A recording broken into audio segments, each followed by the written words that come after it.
Hello friends, स्वागत है आपका हमारे यूट्यूब चैनल में। आज हम इसमें पढ़ेंगे important principle and definition of thermochemistry. इसमें क्या होता है कि थर्मोकेमिस्ट्री को सबसे पहले हम समझेंगे कि थर्मोकेमिस्ट्री होती क्या है। तो branch of chemistry which deals with the heat change in the various chemical reaction is known as thermochemistry. ये क्या होता है कि जो branch of chemistry which deals with the heat change in various chemical reaction is known as thermochemistry. ये chemistry ऐसी branch होती है जिसमें कि जो हीट चेंज है किसी केमिकल रिएक्शन में उसको शो किया जाता है, तो इसे थर्मोकेमिस्ट्री कहते हैं। ठीक है, अब इसमें पढ़ेंगे स्टैंडर्ड स्टेट क्या होता है। स्टैंडर्ड स्टेट, इसका मीनिंग होता है meaning of standard state is 25 degree centigrade temperature and 1 bar pressure. इसका मीनिंग होता है 25 डिग्री सेंटीग्रेड टेम्परेचर और 1 बार प्रेशर होता है, उसे स्टैंडर्ड स्टेट कहते हैं। किसी भी क्वान्टिटी, फिजिकल क्वान्टिटी कोई भी हो गया, मतलब स्टैंडर्ड स्टेट किसे कहा जाता है कि कोई भी जो है उसे 25 डिग्री टेम्परेचर और 1 बार प्रेशर हो, तो उसे स्टैंडर्ड स्टेट कहा जाता है। फिर थर्मोकेमिस्ट्री डिटेल में पढ़ते हैं थर्मोकेमिस्ट्री क्या होती है। तो इसके लिए कलर चेंज कर लेते हैं, लाइट कलर लेते हैं।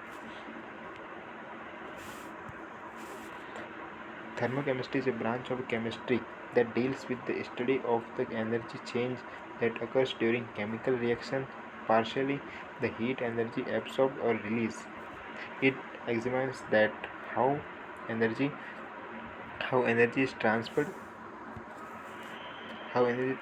in the form of heat in the relation to the chemical process and the state of matter involved. इसमें क्या क्या है कि जो थर्मोकेमिस्ट्री है ये ब्रांच है केमिस्ट्री की जिसमें कि स्टडी की जाती है रिएक्शन के दौरान एनर्जी चेंज जो होती है उसकी स्टडी होती है during the chemical change. Reaction के दौरान जो एनर्जी चेंज होती है इसकी स्टडी जिस केमिस्ट्री की जिस ब्रांच में होती है उसे थर्मोकेमिस्ट्री कहा जाता है।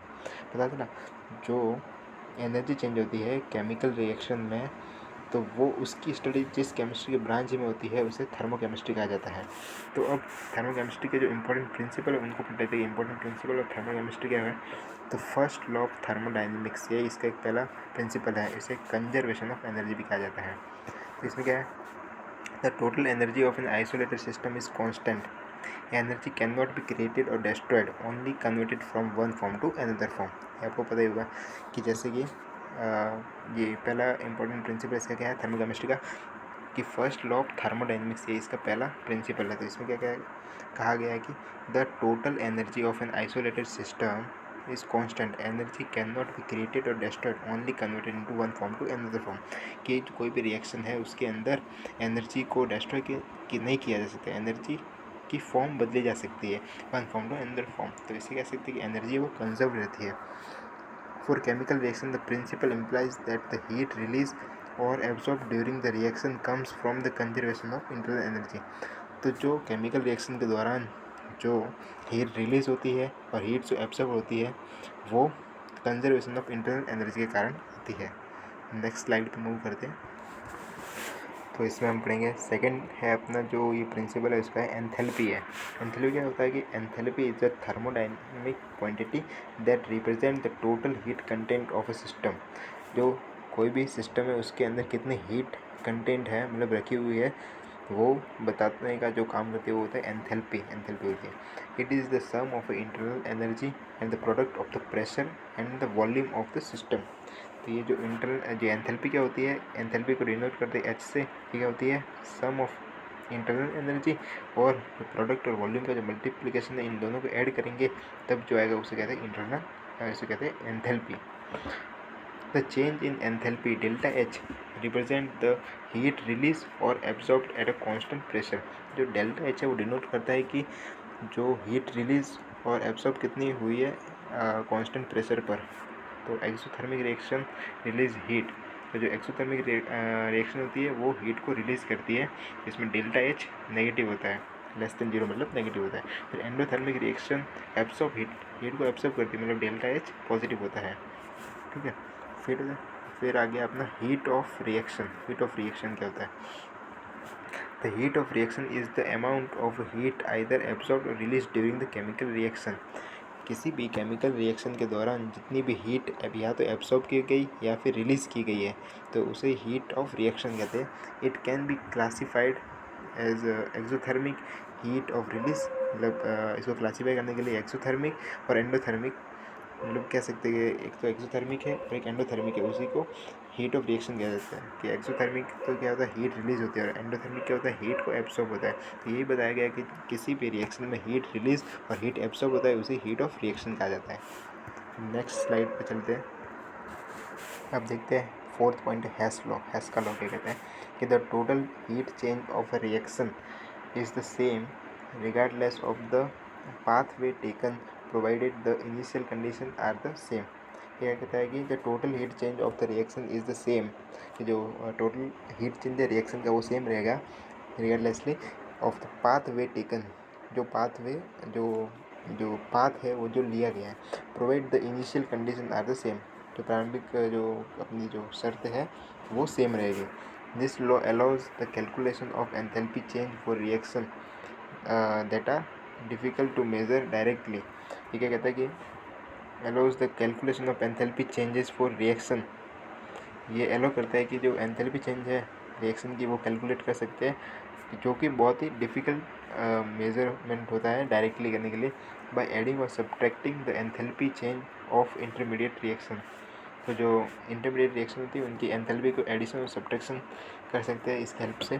फिर अपना फिफ्थ पॉइंट आता है standard enthalpy of a formation delta H naught F. ये जो जीरो टाइप है इसे एच नॉट कहते हैं, तो delta H naught F. Standard enthalpy of formation क्या होता है, the heat change that result when 1 mole of a compound is formed from its element in their standard state at 298 Kelvin to 25 degree centigrade भी कहते हैं at 1 atm pressure।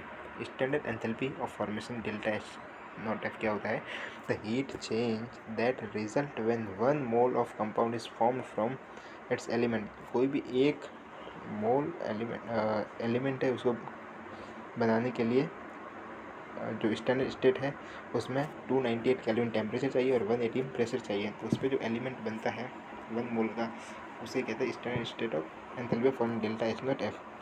फिर अपना sixth point है bond dissociation energy. Bond dissociation energy क्या होती है, this is the energy required to break a specific bond in the molecule in the gas phase. It provides insights into the strength of a bond within molecule. This is the energy required to break a specific bond in molecule in the gas. ये क्या होता है कि जो एक specific type के bond को तोड़ने के लिए जो एनर्जी लगती है, किसी भी बॉन्ड को तोड़ने के लिए जो एनर्जी लगती है उसे कहते हैं bond dissociation energy. This provide insight into the strength of a bond within molecule. ठीक है, फिर होता है कैलोरीमेट्री। कैलोरीमेट्री होता है सेवंथ पॉइंट अपना, the technique use to measure, ये मेजर लिखा हुआ है छपा नहीं इसमें, measure the amount of heat absorbed और release during the chemical reaction. ये क्या होता है, calorimetry a technique used to measure amount of heat absorbed or release during a chemical reaction।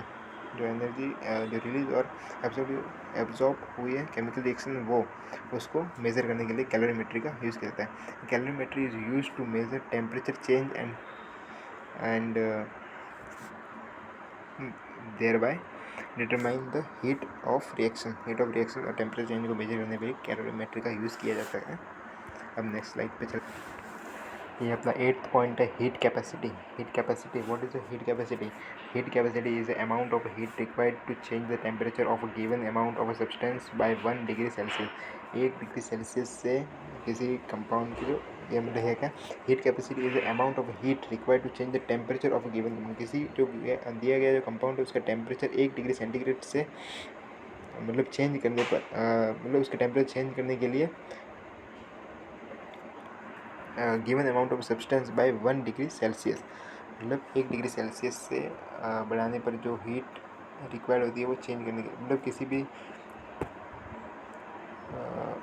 The amount of heat required to change the temperature of a given amount of substance, किसी substance का temperature change करने के लिए जो heat required होती है उसे heat capacity कहती है by 1 degree centigrade, 1 degree centigrade से। Molar heat capacity refers to the heat required to raise the temperature of 1 mole of substance by 1 degree Celsius. Molar heat capacity क्या होती है कि जो रिक्वायर्ड किसी भी चीज़ का टेम्परेचर बढ़ाने के लिए 1 मोल सब्सटेंस है जैसे कोई 1 मोल सब्सटेंस है उसका टेम्परेचर 1 डिग्री सेंटीग्रेड से बढ़ाने के लिए, जैसे मोलर हीट कैपेसिटी कहते हैं। हीट कैपेसिटी समझ में आया होगा। थैंक्स फॉर वॉचिंग, और वीडियो को लाइक करें, सब्सक्राइब करें और शेयर करें। Thanks for watching for more interesting videos.